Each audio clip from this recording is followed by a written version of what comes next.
La Russie intensifie le bombardement de Kiev et d'autres villes ukrainiennes, quelques heures seulement après la conclusion des pourparlers entre les deux pays en Biélorussie. Sans signe clair de paix, mais un accord pour continuer à parler. La diplomatie au canon d'un fusil, la diplomatie à la tourelle d'un char, ce n'est pas de la vraie diplomatie.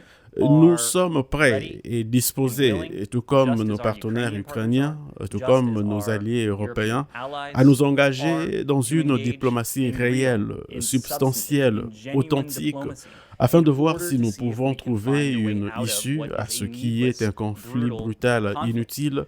Mais cette diplomatie est très peu susceptible de porter ses fruits, de s'avérer efficace au milieu non seulement de la confrontation, mais de l'escalade. Jusqu'à présent, les Ukrainiens ont résisté à l'armée russe beaucoup plus puissante.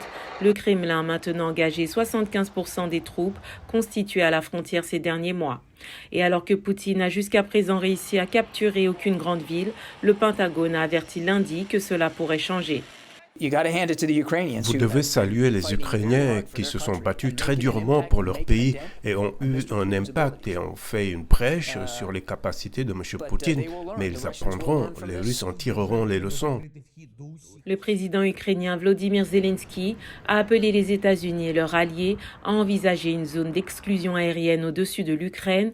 Le Pentagone a déclaré qu'il n'était pas prévu d'imposer une zone d'exclusion aérienne, mais les États-Unis et leurs alliés ont pris plusieurs mesures sans précédent au cours du week-end pour couper la Russie des services financiers mondiaux. Mais le coût de la guerre balaie déjà l'Europe, les Nations Unies annonçant que plus de 520 000 Ukrainiens avaient fui le pays en seulement 5 jours depuis le début de l'invasion russe.